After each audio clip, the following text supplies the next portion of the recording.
Salam saudara terkasih dalam Kristus Yesus, kita jumpa lagi dalam renungan harian Embun pagi hari ini. Sebelum kita mendengarkan firman Tuhan, kita bersatu di dalam doa. Damai sejahtera Allah yang melampaui segala akal dan pikiran, itulah yang memelihara hati dan pikiran dalam Kristus Yesus Tuhan. Amin. Saudara terkasih, firman Tuhan untuk kita pada hari ini diambil dari 2 Timotius 2 ayat 25.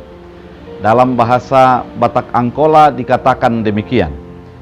Akon ajaran na halak na say mangalo mardongan halambohon, ibonian rohani Tuhan, say dilehen madihalak na songoni hatihana denggan, paubahon rohana sian akadosa ni halahi, dohot mananda pengajaran na tutu. Dalam bahasa Indonesia, dan dengan lembut dapat menuntun orang yang suka melawan, sebab mungkin Tuhan memberikan kesempatan kepada mereka untuk bertobat dan memimpin mereka sehingga mereka mengenal kebenaran. Saudara terkasih dalam Kristus Yesus, apabila kita melihat bagaimana fenomena alam, maka kita akan memahami sesungguhnya tentang kehidupan itu sendiri. Salah satunya adalah bagaimana tetesan air dari seng bisa membuat batu yang di bawah tetesan itu menjadi berlubang. Hal ini kalau kita kaji bahwa air itu adalah begitu lembut, cair, namun bisa untuk menjadi melubangi yang keras seperti batu. Artinya, dari sini kita bisa belajar bahwa kelembutan bisa menjadi memecahkan sebuah sifat yang keras.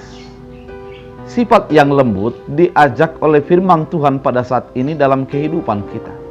Kelemah lembutan untuk menjadi mengajak sebuah kekerasan menjadi meluluhkan hatinya dan melakukan kebaikan. Memang di dalam sifat Yesus Kristus juga kita sangat ingat bahwa Yesus mengatakan ketika dia sudah dianiaya, ketika dia disalibkan, dia mengatakan, ampunilah mereka sebab mereka tidak tahu apa yang mereka perbuat. Ada kelembutan di sana. Dengan pengampunan yang dikatakan oleh Yesus, maka orang yang menganiaya, yang melakukan penyaliban saat itu merubah diri dan menjadi melihat Yesus sebagai Allah. Saudara terkasih dalam Kristus Yesus, sifat kelembutan adalah begitu sulit ketika ada orang yang berusaha untuk melawan ataupun melakukan sebuah ketidakbaikan yang selalu melawan kepada kebenaran. Namun dalam Timotius, Paulus mengatakan kepada Timotius harus dengan lembut untuk dapat menuntun orang yang suka melawan. Apabila kita memiliki anak yang suka melawan, hadapilah dengan kelembutan, hadapilah dengan sebuah kasih sayang, karena dengan demikian dia akan merubah dirinya. Apabila ada orang di antara kita yang memiliki sebuah sikap yang keras, lawannya bukanlah keras, karena keras dengan keras akan menjadikan sebuah perpecahan.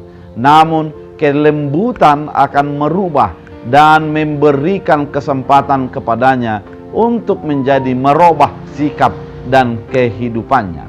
Saudara terkasih dalam Kristus Yesus, mungkin banyak orang mengatakan, untuk apa kita sabar, untuk apa kita menjadi melembutkan hati.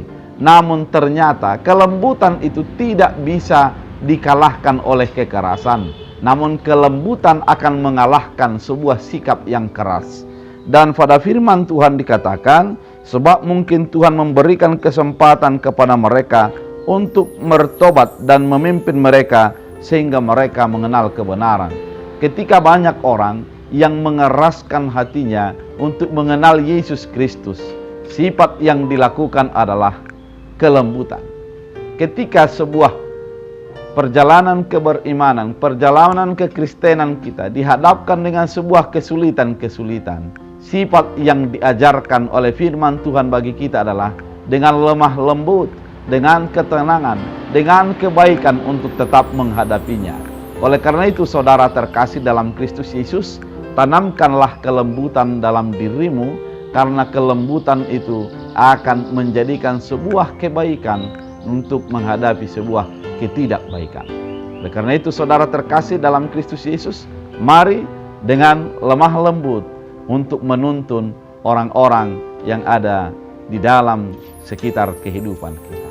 Tuhan Yesus memberkati kita bersatu dalam doa. Terima kasih Tuhan atas firman-Mu. Jadikan firman-Mu menjadi bahagian kehidupan kami yang merubah hati kami untuk lembut. Di dalam kelembutan akan dapat kebijaksanaan, dan di dalam kebijaksanaan akan dapat sebuah solusi terbaik dalam kehidupan. Oleh karena itu, jadikan firman-Mu berakar, berbuah, bertumbuh dalam kehidupan kami. Dalam Kristus Yesus Tuhan, kami berdoa dan mengucap syukur. Amin. Tuhan Yesus